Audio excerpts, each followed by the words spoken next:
berjumpa lagi di malam ibadah puji dan doa. Yes. Nah, sebelum kita masuk ibadah, mari kita doa terlebih dahulu. Tuhan Yesus, sebentar lagi kami semua akan siap untuk memuji Engkau. Kami mau bersenang-senang, kami mau bersuka cita Tuhan, bersorak bagi nama-Mu. Berkati ibadah ini Tuhan, kami mau buka ibadah ini dengan nama-Mu. Hanya dalam nama Yesus Kristus, haleluya. Amin. Sarana jemaat kita bangkit berdiri, kita mau memuji dan muliakan nama Tuhan. Karena bulan ini anugerah baru Tuhan tercurah bagi kita. Amin. Yes, haleluya.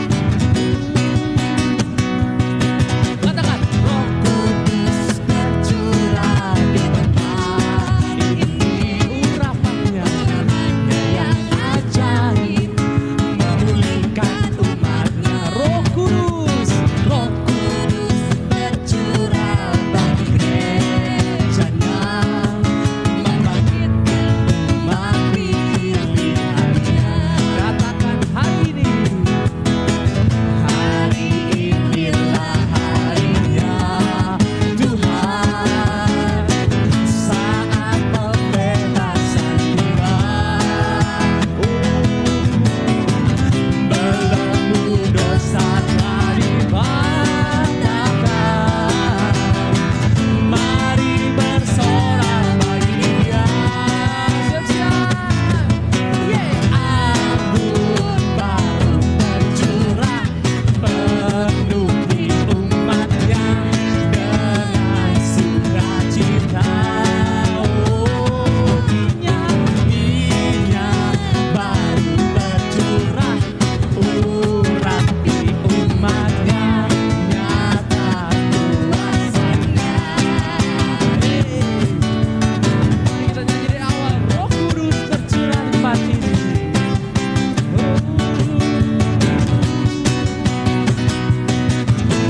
Roh Kudus tercurah di tempat ini, urapannya yang ajaib memulihkan umatnya. Roh Kudus tercurah bagi gerejanya, membangkitkan umat pilihan.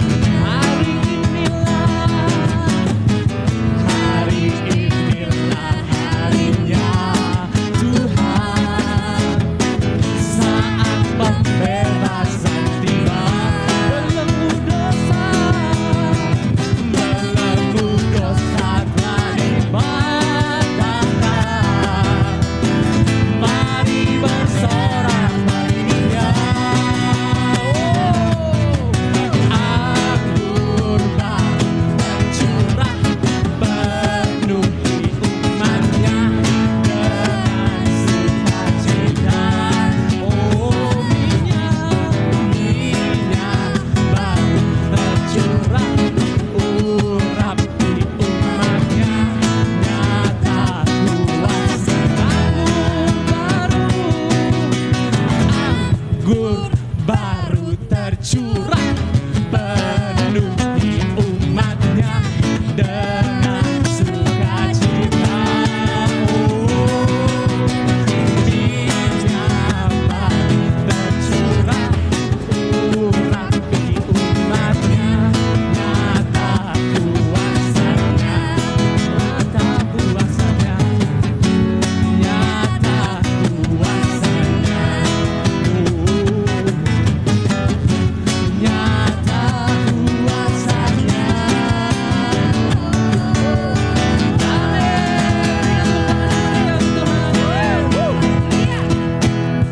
Karena kasih Tuhan yang begitu besar kepada Yes. kita, maka kita tidak mau berhenti sampai sini saja. Amin. Kita mau terus memuji Tuhan dan menaikkan pujian bagi Tuhan.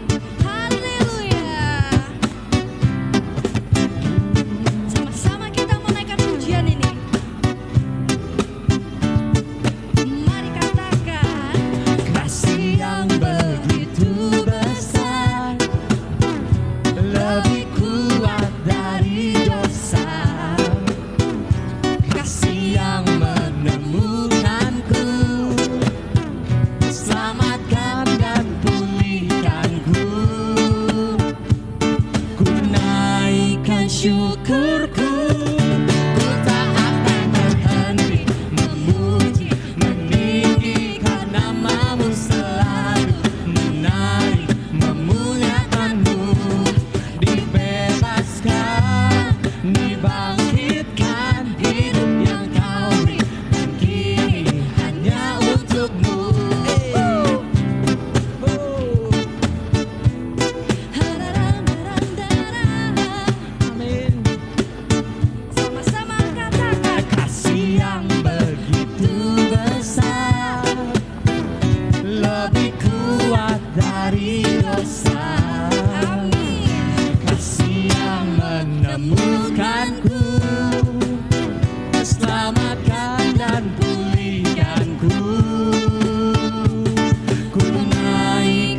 syukurku, ku tak akan berhenti memuji, meninggikan namamu selalu, menari, memuliakanmu, dibebaskan, dibangkitkan, hidup yang kau beri, dan kini hanya untukmu, takkan berhenti memuji, meninggikan namamu selalu, menari, memuliakanmu, dibebaskan, dibangkitkan, hidup yang kau beri, dan kini hanya untukmu, hinan berberi, dan kini hanya untukmu, hidup yang kau beri, dan kini hanya untukmu. Amin. Yes, haleluya.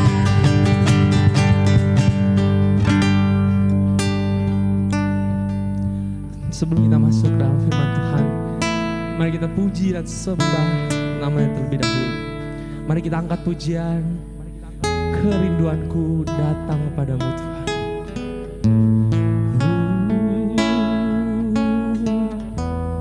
Mari kita katakan,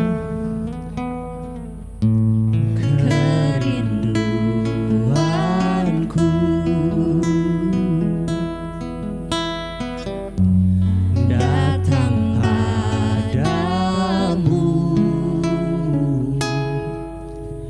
Allah mulia mawar Syaron, ku cinta kaulah rajaku, kaulah rajaku, dan sahabatku terindah, termanis engkau bagiku.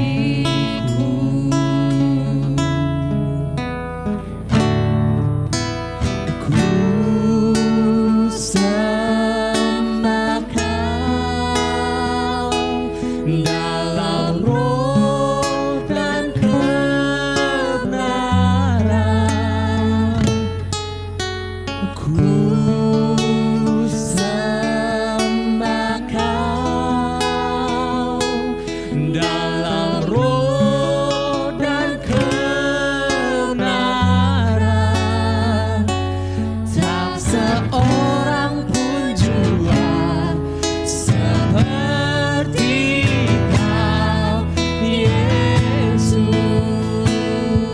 Mari kita angkat pujian ini dari awal, kerinduanku.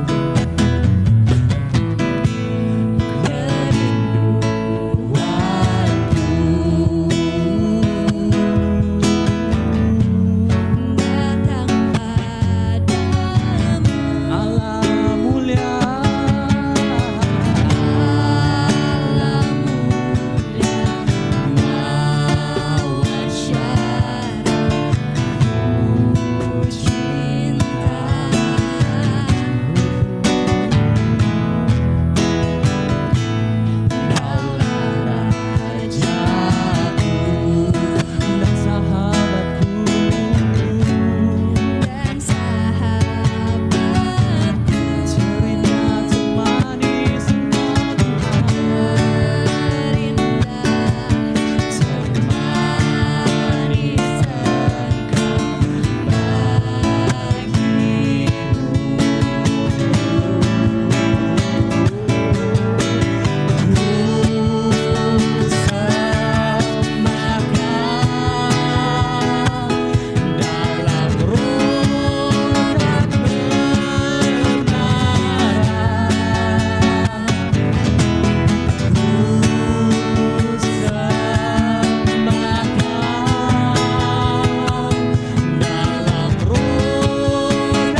bagi kehidupan kami semua umat-umat.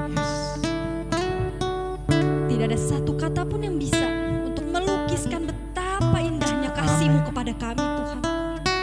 Sebab bagi-Mu segala pujian kami dan kemuliaan hanya ada padamu Tuhan. Amin. Haleluya Tuhan. Sungguh besar setiamu, nyata di sepanjang hidupku. Darah-Mu telah layakkan kehidupanku.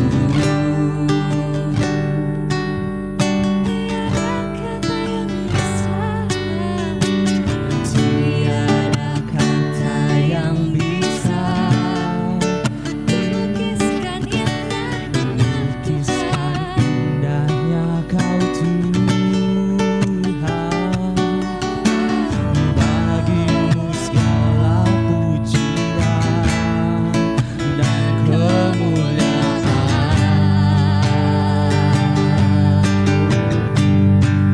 Ku tinggikan Engkau Tuhan, melebihi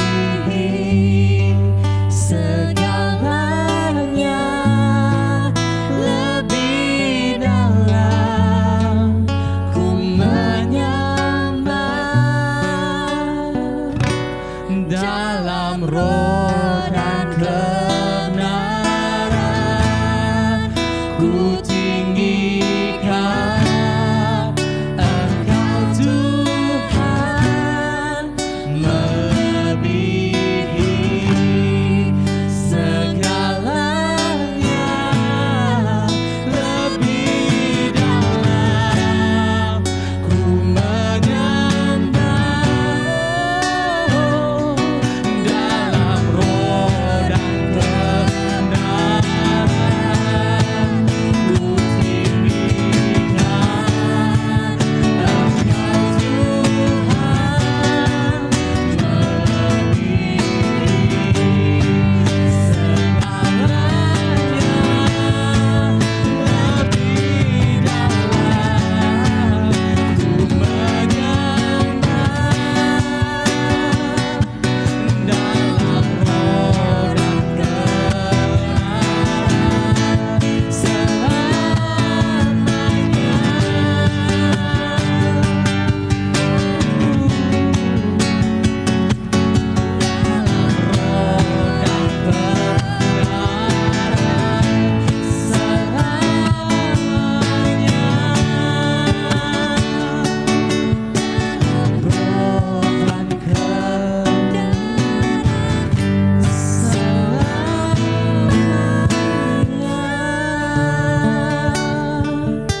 Selamanya Tuhan dan selamanya di dalam roh dan kebenaran selalu ada Engkau Tuhan. Engkau sebagai pedoman kami dan Engkau sebagai guru kami. Engkau sebagai gembala kami Tuhan dan Engkau sebagai terang kami. Siapkan hati kami Tuhan dan telinga kami dan serta mata kami untuk mendengarkan firman-Mu dengan Amin. baik Bapa. Hanya dalam nama-Mu kami berdoa dan mengucap syukur. Haleluya. Amin. Haleluya, Tuhan Yesus baik, Dia sungguh baik, Dia sangat baik buat setiap kita. Saya percaya semua saudara dan saya hari ini juga dalam keadaan yang baik dan luar biasa. Percaya saudara, apapun musim kehidupan kita, Tuhan Yesus selalu menyertai kita. Dia Allah dulu, sekarang, selama-lamanya, tidak pernah berubah. Dia Allah Immanuel, Allah yang beserta kita. Dia selalu bersama-sama dengan kita. Jadi saudara, percayalah, apapun kondisi situasinya, Tuhan Yesus tetap baik. Haleluya, haleluya. Kita sudah memuji menyembah Tuhan. Kini tiba saatnya saudara kita mau mendengarkan kebenaran firman Tuhan. Mari, saya mau satukan hati kita mau tenangkan pikiran kita mau berdoa. Bapa dalam surga, terima kasih untuk hari ini Bapa. Hari yang Kau berikan buat setiap kami. Apapun harinya Tuhan, kami percaya adalah hari yang baik karena Engkau menyertai di setiap hari hidup setiap kita. Terima kasih Bapak, terima kasih segala kebaikan-Mu kami mau mendengar kebenaran firman Tuhan. Kami berkati Bapak supaya disampaikan tidak hanya kami dengar, tapi kami mau mengerti dan kami mau lakukan dalam kehidupan kami sehari-hari. Pimpin Tuhan dari awal hingga akhirnya. Hanya dalam nama Yesus, haleluya, amin. Judul khotbah saya pada hari ini adalah mengenal Yesus. Kita mau belajar lebih dalam mengenal Tuhan. Kita mau lebih dalam mengenal Yesus. Yohanes 17 ayat yang ketiga berkata demikian, inilah hidup yang kekal itu. Saudara, dikatakan bahwa hidup yang kekal itu adalah yaitu bahwa mereka mengenal Engkau. Engkau itu E-nya besar. Dikatakan Engkau satu-satunya Allah yang benar dan mengenal Yesus Kristus yang telah Engkau utus. Jadi saudara, hidup yang kekal itu adalah di mana kita mengenal. Di garis bawahi kata mengenal Engkau satu-satunya Allah yang benar. Ada Allah yang gak benar saudara. Ada Allah yang salah. Tapi kita mau mengenal Engkau, Tuhan satu-satunya. Tuhan gak mau diduakan saudara. Tuhan gak mau diduakan. Dia adalah Allah yang pencemburu. Nah, inilah kenapa kata mengenal itu memiliki tingkat yang lebih dalam daripada kata mengenal dalam bahasa Indonesia. Dalam Yohanes 17 ditulis dalam bahasa Yunani, saudara. Kata mengenal dalam bahasa Yunani itu lebih dalam daripada mengenal dalam bahasa Indonesia. Kalau kata mengenal dalam bahasa Indonesia, contohnya, saya kenal dengan Pak Efri. Saya kenal dengan Ibu Mariam. Saya juga kenal sama Hans. Katakanlah saya juga mengenal Pak Jata. Itu mengenal. Saya tahu Pak Jata. Saya tahu Pak Efri. Saya tahu Bu Mariam. Yang tinggalnya di mana saya tahu. Saya mengenal. Tetapi yang dikatakan dalam Yohanes pasal 17, mengenal itu ginosko, yang artinya hubungan yang lebih dalam dari sekedar hanya tahu. Bahkan ginosko itu hubungan yang sangat intim, selayaknya suami istri. Lebih intim lagi. Bukan hanya sekedar tahu siapa dia, tetapi lebih intim, lebih dekat lagi, yang artinya udah satu gitu loh saudara. Seperti selayaknya saya dengan istri saya, Pak Efri dengan Bu Maria. Kayak seperti saya dan istri saya, gak usah dia bilang seperti apa, dia kedip mata 2 kali, saya ngerti maksudnya apa. Hubungannya dekat, intim. Oleh sebab itu Yohanes tulis hidup yang kekal itu bahwa mereka mengenal Engkau satu-satunya. Kalau hubungan intim itu gak boleh ada 2-3 orang, hanya satu. Kalau saya dengan istri saya gak boleh sama yang lain saudara. Hanya satu. Begitu pun dengan Tuhan. Kita dengan Tuhan, hubungan kita harus intim. Satu-satunya Allah yang benar. Jangan sampai ada Allah lain di hadapannya Dia. Jangan sampai ada Allah lain. Jangan sampai kesibukan kita menjadi Allah. Jangan sampai hobi kita menjadi Allah. Jangan sampai kesibukan kita, kegiatan kita menjadi Allah kita. Sehingga kita menjauhi Allah yang benar. Nah, makanya Yohanes tulis hidup yang kekal itu bahwa mereka mengenal Engkau satu-satunya Allah yang benar dan mengenal Yesus. Mengenal Yesus Kristus yang telah Engkau utus. Ginosko itu jalan bersama-sama saudara. Makan bersama dengan Dia. Mengalami kejadian yang sama seperti yang Dia alami. Makanya mereka jalan bersama-sama, makan bersama, tidur bersama, minum bersama, kelelahan bersama, makan senang sama-sama, susah sama-sama. Intim, dekat, mengenal. Nah, Yesus mengatakan ini kepada murid-muridnya, kepada Yohanes, kepada murid-muridnya, supaya murid-muridnya intim kepada Dia, intim kepada Allah. Tidak hanya tahu Yesus, tetapi lebih dalam, tahu isi hati, tahu pikirannya Yesus, tahu kehendaknya Yesus, tahu kehendak Bapa, merasakan yang Yesus rasakan dan mengalami yang Yesus alami, saudara. Minimal begini kalau hubungan dekat intim, saudara. Kita tahu apa yang Dia suka, apa yang Dia tidak suka.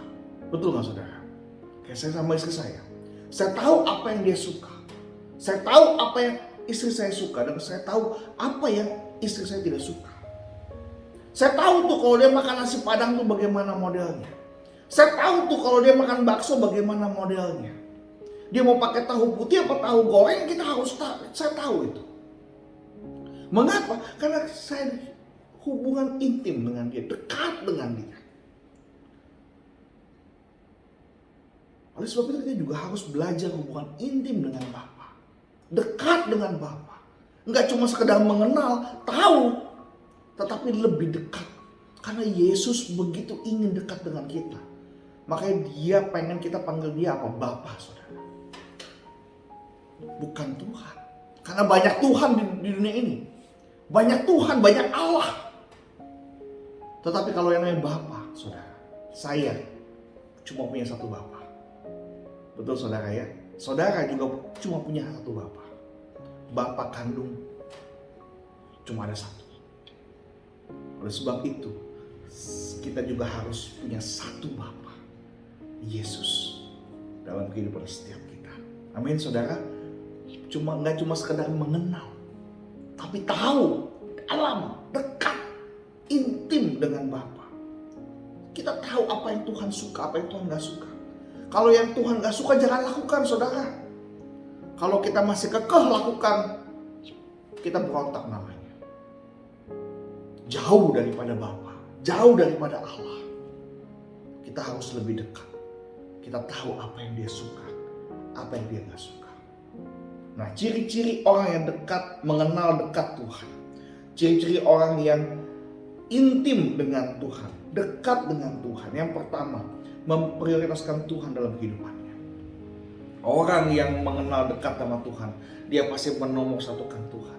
Carilah dahulu kerajaan Allah dan kebenarannya, maka semua akan ditambahkan kepada kita. Jangan pikir yang ditambahkannya dulu, tetapi kita harus belajar memprioritaskan Tuhan, menomorsatukan Tuhan.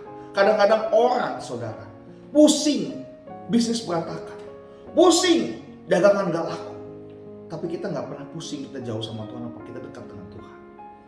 Justru saudara, ketika kita sudah belajar dekat dengan Tuhan, kita peka, oh saya dekat dengan Tuhan. Aduh, karena kesibukan saya jauh daripada Tuhan. Kita belajar peka saudara. Justru orang yang memprioritaskan Tuhan dalam kehidupannya, dia tahu dia sedang jauh apa dia sedang dekat dengan Tuhan. Kadang-kadang saudara, kita gak bisa pungkiri kehidupan saat ini. Karena kesibukan kita lupa berdoa. Kadang-kadang kesibukan, tadinya kita baca Alkitab mungkin 1 jam, sekarang agak mundur sedikit. Tadinya kita baca Alkitab pelan-pelan, sekarang kita baca Alkitabnya buru-buru. Bahkan saya percaya ada jemaat yang mungkin gak keburu baca Alkitab, dia pakai mobil, dia pakai baca otomatis. Di aplikasi kita di Alkitab online itu ada kita bisa tekan play, pasal apa dia bisa bacain buat kita. Ada yang demikian saudara, karena kesibukan.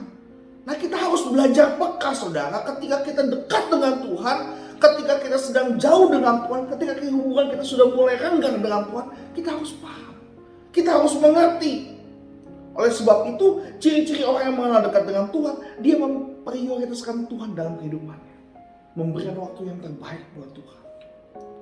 Apapun yang terjadi saudara, apapun yang terjadi, seberapa sibuknya engkau, belajar saudara untuk kita memberikan waktu yang terbaik buat Tuhan. Pagi, jadwal pagi, doa jam sekian sampai jam sekian. Malam sebelum tidur, jangan kasih Tuhan waktu sisa saudara. Ada tenaga nih, ayo ada doa dulu dah. Jangan saudara. Usahakan kita punya waktu yang terbaik untuk kita mau berdoa buat Tuhan. Oh, mulai jam 10 malam. Jam 10 sampai jam setengah 11 malam. Besok pagi bangun jam setengah 6 sampai jam 6. Kasih waktu yang terbaik. Disiplin rohani. Latih diri kita. Latih diri kita. Latih diri kita untuk berikan waktu yang terbaik buat Tuhan. Kadang-kadang kita bisa atur waktu untuk hal yang lain. Untuk meeting, untuk ketemu klien, kita bisa atur semua saudara. Tapi untuk waktu sama Tuhan kita susah atur itu. Kita pikir, oh gampang Tuhan bisa nanti. Nah saudara, ketika kita sudah berpikir demikian, artinya kita sudah tidak lagi memprioritaskan Tuhan dalam kehidupan kita. Kita harus belajar saudara. Waktu kita buka mobil, dalam nama Yesus Tuhan pimpin perjalanan saya. Belajar untuk mengatakan itu saudara. Belajar untuk memprioritaskan Tuhan. Untuk berikan waktu yang terbaik buat Tuhan. Belajar untuk mengerti apa yang menyenangkan hati Tuhan. Apa yang Tuhan gak suka, apa yang Tuhan suka. Belajar saudara. Kita belajar lebih dalam. Kita jangan cuma sekedar melihat apa yang di tangan Tuhan. Jangan cuma sekedar minta berkat daripada Tuhan. Tapi kita harus belajar mengenal isi hati, isi pikirannya Tuhan. Yang kedua saudara, ciri-ciri orang yang mengenal dekat dengan Tuhan adalah dia selalu mandang ke depan. Kalau orang yang kenal dekat sama Tuhan, dia pandang ke depan, dia gak mau pandang ke belakang. Karena begini loh, dia tahu Tuhan pasti beri yang terbaik. Ada masalah, gak nyalahin orang lain. Enggak, kenapa sih begitu? Enggak, kenapa sih begitu? Kenapa sih kamu lupa? Kita gak ngomong yang lalu. Yang lalu udah berlalu, kita gak bisa rubah saudara. Tapi yang kita bisa rubah adalah hari ini, keputusan kita sekarang yang bisa berubah masa depan. Percaya saudara, kalau orang yang mengenal dekat sama Tuhan, dia pasti berpikir Tuhan pasti kasih yang terbaik. Dia percaya dalam segala sesuatu, dalam segala sesuatu Tuhan pasti beri yang terbaik. Rancangan Tuhan bukan rancangan kecelakaan. Rancangan Tuhan memberikan hari depan yang penuh dengan harapan saudara. Bahkan di Hosea pasal yang ke-6 ayat yang ketiga berkata demikian. Marilah kita mengenal dan berusaha sungguh-sungguh mengenal Tuhan. Ia pasti muncul. Ia yakin dia pasti muncul. Tuhan pasti muncul seperti fajar. Apa artinya? Matahari muncul di pagi hari. Dia pasti muncul. Dia pasti. Janjinya pasti. Bahwa ketika Tuhan berjanji dia tidak pernah gagal dengan janjinya. Tuhan pasti menyertai kita seperti matahari yang pagi selalu terbit. Dia pasti Allah yang menyertai kita. Kita punya pemahaman. Selalu mandang ke depan. Pasti terbit. Pasti terjadi. Hari ini pasti terjadi. Hari ini pasti saya bisa. Hari ini pasti saya dapat. Orang yang mengenal Tuhan dia pasti. Dia punya keyakinan. Bukan mudah-mudahan saudara. Tolong garis bawahi. Orang Kristen Tuhannya bukan Tuhan mudah-mudahan, tapi Tuhan yang penuh dengan kepastian. Pasti. Ia pasti muncul seperti fajar. Ia akan datang kepada kita seperti hujan. Kekeringan saudara akan berubah. Akan ada air kehidupan yang mengalir. Kegelapan saudara akan diterangi oleh fajar daripada Tuhan. Seperti hujan pada akhir musim yang mengairi bumi. Akhir musim semuanya gugur saudara. Di akhir musim salju semua gugur. Tetapi ketika akhir musim mengairi hujan, akhir musim yang mengairi bumi, akan bawa kehidupan buat saudara dan saya. Kalau orang yang mengenal Tuhan dia yakin. Karena Allah kita Allah yang meyakinkan saudara. Bukan Allah yang mudah-mudahan. Bukan Allah yang penuh ketidakpastian. Allah yang kita sembah, Yesus Kristus Allah yang pasti. Allah yang mungkin melakukan yang tidak kita pikirkan. Tapi dia sanggup berikan yang terbaik buat saudara dan saya. Ketika saya hilang kunci saudara, saya pernah bicara di mimbar. Saya hilang kunci mobil saudara. Begitu bingung saya hilang kunci mobil. Hilang kunci mobil, saya cari 2 rumah gak ketemu saudara. Tapi saya yakin ada di rumah, tidak mungkin jatuh di jalan, tidak mungkin lupa taruh di mana. Pasti ada di rumah. Saya cari saudara, saya cari dari tanggal 4 September saudara. 4 September baru ketemu kemarin saudara. Berapa hari yang lalu baru ketemu saudara. Ketika itu saya pagi-pagi datang ke rumah, saya berteriak, biarin dah, saya bilang, yang dengar, siapa yang dengar biarin aja. Saya langsung bilang, dalam nama Yesus hari ini kunci mobil pasti ketemu saudara. Saya bilang begitu. Hari ini kunci mobil pasti ketemu di dalam nama Yesus. Benar saudara. Hari itu siang-siang jam 1 kunci mobil itu ketemu saudara. Ketemu, benar-benar ketemu. Karena Allah yang kita sembah, Allah yang penuh kepastian saudara. Bukan Allah yang main-main, bukan Allah yang mudah-mudahan, bukan Allah yang ragu-ragu, tapi Allah yang punya kepastian. Allah yang pasti menolong saudara. Dan hari ini mungkin engkau bilang, toko saya belum laku. Firman Tuhan bilang, ia pasti muncul seperti fajar. Pasti saudara akan ada pelanggan yang datang.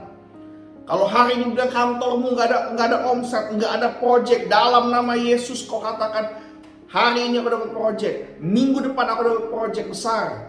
Katakan itu saudara, karena Allah kita bukan Allah yang mudah-mudahan, Allah yang penuh dengan kepastian.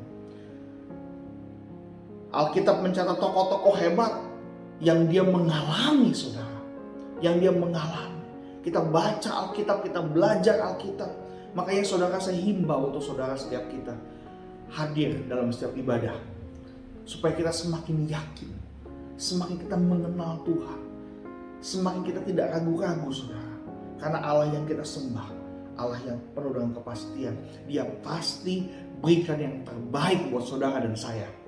Amin saudara. Haleluya. Haleluya. Bilang sama kiri kanan, kalau kau nonton sama istri, nonton sama suami, nonton sama pacar, nonton sama teman, senggol kiri kanan. Allah yang kita sembah, Allah yang punya kepastian, bukan Allah yang mudah-mudahan, Allah yang berikan yang terbaik, Allah yang merancangkan yang terbaik buat kita semua. Haleluya, haleluya. Yakinkan itu saudara. Yang ketiga, orang yang mengenal dekat dengan Tuhan adalah orang yang taat kepada firman Tuhan. Dia pasti taat dengan firman Tuhan saudara. Iya, dia pasti taat saudara. 1 Yohanes 2 ayat 3-6. Bukan saya yang bilang saudara, ini firman Tuhan yang bilang. Firman Tuhan yang ngomong, bukan saya yang ngomong. 1 Yohanes 2 ayat 3-6. Dan inilah tandanya bahwa kita mengenal Allah, yaitu jikalau kita apa saudara, menuruti perintah-perintahnya. Titik saudara. Enggak koma, titik. Yaitu jikalau kita menuruti perintah-perintahnya. Barang siapa berkata aku mengenal dia tapi ia tidak menuruti perintahnya, ia adalah seorang pendusta, pembohong, dan di dalamnya tidak ada kebenaran. Tetapi barang siapa menuruti firman-Nya, di dalam orang itu sungguh sudah sempurna kasih Allah. Dengan itulah kita ketahui bahwa kita ada di dalam Dia. Barang siapa mengatakan bahwa ia ada di dalam Dia, ia wajib hidup sama seperti Kristus telah hidup. Saudara, orang yang mengenal Tuhan, dia taat pada firman Tuhan. Yesus taat sampai mati, bahkan mati di kayu salib saudara. Kita harus belajar hidup sama seperti Kristus telah hidup. Yesus ditampar, Yesus diomongin orang, Yesus dicerca, ditendang, dihina. Yesus ampuni saudara. Dia masih mengasihi kita semua. Di kayu salib dia katakan sudah selesai. Dia bilang Tuhan ampuni mereka, karena mereka nggak tahu yang mereka perbuat. Yesus diludahi saudara, diinjak kepalanya, didorong saudara, dicambuk saudara, dihianati. Tapi Yesus masih mau mengampuni saudara. Sudahkah kita mengampuni orang lain? Sudahkah hari ini kita mengampuni istri kita? Sudahkah hari ini kita mengampuni suami kita? Sudahkah hari ini kita mengampuni saudara-saudara kita? Sudahkah hari ini kita mengampuni orang lain? Apa kita masih simpan dendam dalam hati kita? Pertanyaan itu dijawab dalam hati saudara. Kalau masih ada kita nyimpan dendam, kita mau belajar mengampuni mereka. Karena kalau kita nggak mengampuni, Tuhan nggak mengampuni kita. Tapi kalau kita belajar mengampuni orang, maka Tuhan mau mengampuni kita. Amin saudara. Yesus hidup taat kepada firman Tuhan. Dia taat sama firman Tuhan. Saudara, kalau saudara dengar firman Tuhan, jangan bilang begini, itu buat dia, itu buat dia. Ini buat mertua saya yang cerewet ini. Ini buat menantu saya yang pelit ini. Enggak saudara. Setiap saudara dengar firman, katakan ini buat saya. Ini buat aku. Supaya aku berubah.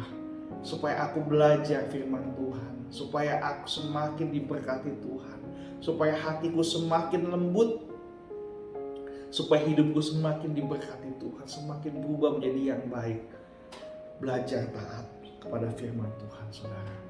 Belajar taat kepada firman Tuhan. Nah, gimana mau taat kalau kita jarang baca firman Tuhan? Bagaimana mau taat? Bagaimana mau patuh kalau kita nggak pernah baca saudara? Oleh sebab itu pastikan saudara dan saya harus belajar. Buka Alkitab, belajar baca firman Tuhan. Gak cuma sekedar Alkitab dibuka seminggu sekali di gereja, itu pun gak bawa Alkitab, saudara nonton pakai multimedia di depan gereja. Kalau enggak hari Minggu gak baca Alkitab, kalau enggak hari Jumat gak baca Alkitab, kita harus belajar. Setiap hari baca Alkitab. Gimana mau taat kalau kita baca aja? Enggak. Kita harus belajar saudara ya. Saya mau ajak saudara malam hari ini, pagi hari ini, saudara di mana berada, belajar baca Alkitab. Sekarang sudah semakin canggih saudara. Saudara nggak perlu baca di handphone, nggak perlu baca di Alkitab. Saudara bisa tekan play, dia bisa bacakan buat kita. Ada orang yang melayani, yang dia baca Alkitab, yang kita bisa dengar pembacaan dari mereka. Saudara diberkati, kita semua belajar taat kepada firman Tuhan. Yang keempat dan yang terakhir saudara, ciri-ciri orang yang mengenal dekat sama Tuhan, mereka adalah orang yang saling mengasihi. Saudara, kita mau baca di 1 Yohanes 4 ayat 7 sampai yang ke-8. Saudara-saudara yang kasih, marilah kita saling mengasihi. Sebab kasih itu berasal dari Allah. Dan setiap orang yang mengasihi lahir dari Allah dan mengenal Allah. Barang siapa tidak mengasihi, ia tidak mengenal Allah. Sebab Allah adalah kasih. Bukan saya ngomong saudara, ini firman Tuhan. Ciri-ciri orang yang mengenal Tuhan adalah ia adalah orang yang mengasihi. Barang siapa yang tidak mengasihi, ia tidak mengenal Allah. Karena Allah adalah kasih. Yesus datang ke dunia karena dia mengasihi kita. Dia tidak pernah pandang pelanggaran kita. Mengapa kadang-kadang kita masih suka pandang pelanggaran orang lain? Pelanggaran yang sudah terjadi kita ingat-ingat. Kita nggak mau belajar mengasihi. Malah ketika kita mengingat hal itu merugikan kita. Udah kita yang diomongin, udah kita yang disakitin, kita ingat-ingat pula lagi. Buat apa saudara? Belajar mengasihi, belajar mengampuni, buang semuanya.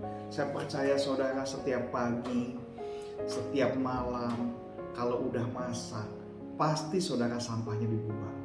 Nggak ada orang yang simpen sampah di rumah. Betul saudara ya? Kalau hari ini saudara masih ada sampah, buang. Buang saudara. Daripada bau busuk di rumah. Ngapain kita simpan? Buang. Lepaskan pengampunan. Belajar. Kita harus belajar saling mengasihi.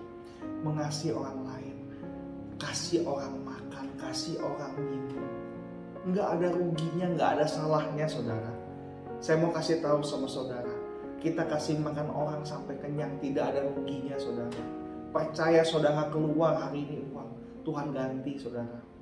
Tuhan kita, Tuhan yang kita sembah adalah Allah yang adil. Saudara beli makan, kasih orang makan. Kalau orang itu dikasih makan, dia bungkus bawa pulang, kasih saudara. Kasih saya mau bilang, kasih. Kalau kita nggak kasih dia, kita nggak kenal Tuhan. Karena Tuhan gak pernah pelit sama saudara. Tuhan gak pernah pelit sama kita. Betul ya saudara ya? Saudara hari ini punya uang, mau makan apa aja bisa. Tuhan gak pernah pelit sama saudara. Kenapa kita harus pelit sama orang? Kenapa orang minta makan kita gak kasih? Kita harus belajar saudara. Kalau sampai ada orang yang datang ke gereja cuman karena makanan, tapi dia dengar Yesus, Itu luar biasa, saudara. Itu luar biasa. Itu ibarat saudara berangkat ke Singapura, naik Singapore Airlines, duduk di first class, tapi saudara cuma bayar 50.000. Untung saudara, kalau cuma karena nasi padang, cuma karena nasi bungkus, ada orang datang ke gereja dengar Yesus, puji-pujian dengar Yesus, nonton drama dengar Yesus, dengar firman Tuhan dia dengar Yesus, dia pulang terima berkat daripada Tuhan. Itu luar biasa saudara. Para penginjil, para misionaris berangkat, tinggalin keluarga, tinggalin pekerjaan. Kadang-kadang mereka mengabarkan Injil, anaknya meninggal, istrinya meninggal, sakit malaria. Saudara kalau baca kisah misionaris yang mereka berangkat ke wilayah mana yang belum mengenal Injil, supaya mereka mengenal Injil, supaya wilayah itu diselamatkan sama Tuhan, mereka bayar harga yang lebih mahal. Nah kalau hari ini saudara ada orang datang ke gereja karena nasi bungkus yang cuma harganya puluhan ribu, dan mereka dengar Injil, mereka dengar Yesus, kenapa kita gak mau kasih? Sengaja saya dalam ibadah online saya katakan demikian, supaya kita mengingat bahwa kita harus belajar mengasihi. Nggak ada ruginya kasih orang makan, nggak ada ruginya kasih orang minum, kalau dia bisa datang dengar Yesus. Serius saudara, jiwa mereka lebih penting. Ketika mereka diselamatkan, isi sorga bersuka cita luar biasa. Ketika mereka mengenal Yesus, ketika mereka diselamatkan, seisi sorga bersuka cita, bersorak-sorai, haleluya. Kalau karena nasi bungkus kita yang gak seberapa itu mereka bisa mengenal Tuhan, itu sebuah mukjizat lebih daripada orang mati bangkit saudara. Saya boleh katakan ini, sengaja saya bicara ini di ibadah online, karena kita harus belajar mengasihi. Percuma Yesus mati di kayu salib kalau kita gak belajar mengasihi saudara. Benar, saya percaya saudara dan saya mau diberkati Tuhan luar biasa. Kita mau mengenal Tuhan lebih dalam lagi. Orang yang mengenal dekat sama Tuhan, yang pertama dia memprioritaskan Tuhan dalam kehidupannya, memberikan waktu yang terbaik buat Tuhan. Dia tahu yang Tuhan suka, apa yang Tuhan gak suka. Kalau kita kasih makan orang, saya mau kasih tahu Tuhan senang. Orang saya aja, ketika anak saya bisa kasih makan, bisa kasih temennya makanan, saya senang saudara. Serius. Anak saya bilang, papi, aku kasih roti aku ke teman aku. Katanya besok dia minta lagi. Saya bikinin saudara. Senang hati saya. Senang hati. Jujur senang hati saya. Waktu anak saya bilang, papi ada bazar di sekolah, satu anak bawa 50.000, bawa 100.000. Kalau ada teman kamu yang nggak bisa beli makan, beliin dia makan. Oh iya papi, justru aku buat kado ke teman aku ada yang lupa bawa uang, aku bisa kasih. Senang saya. Kalau saya aja senang, apalagi Bapa di sorga. Kalau saudara dan saya bisa belajar memberi, belajar mengasihi orang makan, belajar kasih orang uang, kasih orang minuman, Bapa di sorga sayang sama saudara, bangga sama saudara, seperti saya bangga kepada anak saya. Ciri-ciri orang yang dekat mengenal dekat Tuhan, selalu memandang ke depan. Dia tahu Allah yang disembah, Allah yang kita sembah pasti berikan yang terbaik. Allah yang kita sembah bukan Allah yang mudah-mudahan, tapi Allah yang penuh dengan kepastian. Orang yang ciri-ciri mengenal dekat dengan Tuhan yang ketiga adalah taat pada firman Tuhan. Dan yang terakhir, saling mengasihi. Saya mau saudara, kita semua belajar untuk saling mengasihi. Supaya apa saudara? Supaya kita disayang sama Tuhan. Supaya Tuhan sayang sama kita. Supaya Tuhan bangga punya anak seperti kita. Haleluya saudara. Saya percaya saudara diberkati Tuhan pada hari ini. Mari kita tutup firman Tuhan dalam doa. Bapa dalam surga, terima kasih segala kebaikan Tuhan. Segala rahmat-Mu yang Kau berikan pada setiap kami. Apapun musim hidup kami, Engkau Allah yang terus berada bersama-sama dengan kami. Kami belajar mengenal-Mu Tuhan. Kami mau belajar mengenal Engkau lebih dalam lagi. Kami mau Tuhan memprioritaskan Engkau dalam kehidupan setiap kami. Kami memberi waktu yang terbaik kepada Engkau Tuhan. Kami mau belajar untuk terus punya pengharapan kepada Engkau. Selalu mandang ke depan. Punya harapan bahwa Engkau pasti beri yang terbaik. Kami juga mau belajar taat, belajar mengasihi. Terima kasih Bapak, terima kasih. Hamba-Mu saya bicara, tapi biarlah Tuhan Engkau Allah yang terus bicara dalam hati setiap kami. Menegur kami, memimpin kami, membimbing kami. Terima kasih Bapak, terima kasih. Saudara dikasih Tuhan, mari angkat dua tangan. Terima berkat daripada Allah Bapa. Cinta kasih dari anak yang tunggal Tuhan Yesus Kristus menyertai kita semua dari hari ini hingga Maranatha. Yesus datang yang kedua kali dan sampai selama-lamanya bersama dengan kita. Terima kasih Bapak, terima kasih. Saudara diberkati untuk menjadi berkat. Di dalam nama Yesus. Haleluya. Amin. Sampai ketemu lagi saudara. Tuhan Yesus memberkati.